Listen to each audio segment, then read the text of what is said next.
What if I told you that the biggest hunt of any animal, by sheer weight, in all of human history, didn't happen in some ancient, forgotten era? What if I told you it happened in the 20th century with all of our modern industrial power?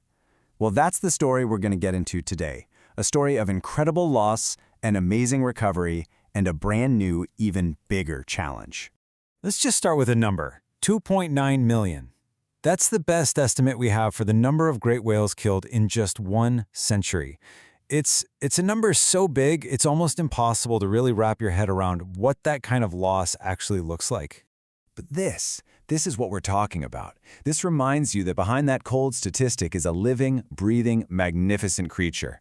When you see the grace and the power right here, 2.9 million stops being just a piece of data, it becomes what it is, a truly unimaginable tragedy. So, to understand how we even got to a number like that, we have to look at how this industrial-scale hunt got started.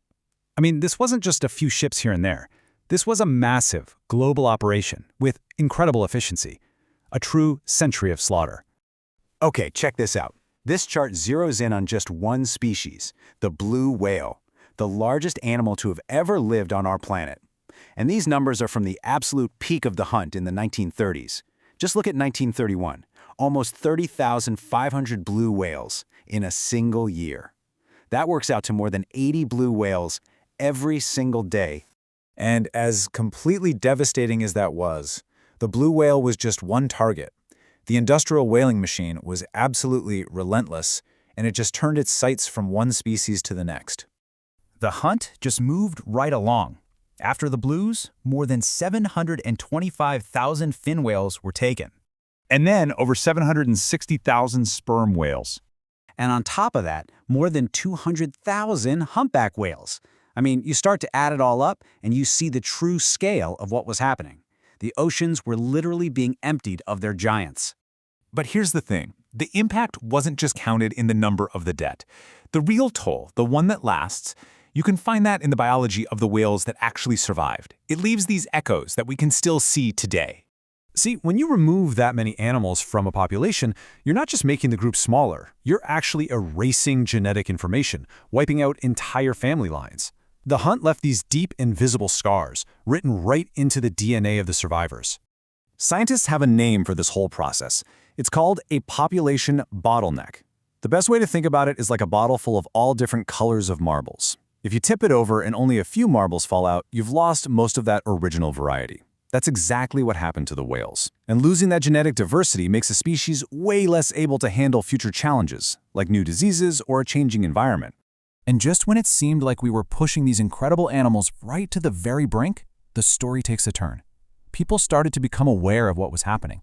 And through groups like the International Whaling Commission, we really shifted our whole mindset from just exploiting them to actually preserving them. And this started a new period of hope. And for a lot of whale populations, the beginning of a slow, fragile recovery. But here's the twist in the story. Just as these whale populations were starting their comeback, a totally new and maybe even more complicated threat was building. And this is one you can't solve just by banning hunting. This image, it just captures the new reality so perfectly. The whales were coming back, yes, but the home they were returning to wasn't the same one they'd left. Their entire world, the ocean itself, was being fundamentally changed by our climate. And you know what? This new threat can actually be measured. Scientists have pretty much agreed on a critical line in the sand for our planet, a 2 degrees Celsius increase in global average temperature. And that's not just some abstract number for a science paper. It's basically a deadline. As this quote from the WWF makes crystal clear, this is not a problem for our grandkids to solve. It's incredibly urgent. The time we have left to act, to avoid what they call irrevocable consequences, well, that window is closing really, really fast. And to make it even more real, climate models project that, on average, we could hit that 2-degree mark by the year 2042. Think about that. That's well within the lifetime of so many of us, and it's barely more than the lifespan of a single whale. So what does a 2-degree warmer world actually mean for the whales? It means their entire environment, everything, from the ice at the poles to the very food they need to survive, is going to be transformed. This slide lays out the chain reaction perfectly. It's a domino effect, one thing knocking over the next. First, the atmosphere warms up. That causes the sea ice in the Southern Ocean to shrink. Now that ice is absolutely critical habitat for Antarctic krill, those tiny little creatures that are basically the foundation of the entire food web. When the ice disappears, the krill populations crash, and for the great whales, that means their main food source just vanishes. And it actually gets worse. The warming also pushes their most important feeding grounds farther and farther south. So for migrating whales like humpbacks and blues, this means they have to travel hundreds of extra kilometers just to find dinner. That journey burns way more energy and cuts into their already short feeding season. Which brings us right back here, to the whale.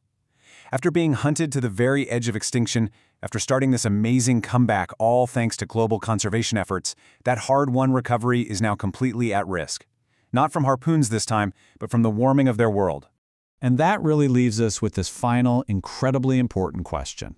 The first great challenge was a battle of our conscience. Could we see whales as creatures worth saving, not just a resource to be harvested? And we won that battle. But this next challenge is a battle for their entire environment. We stopped the hunt. The question now is, can we save their home?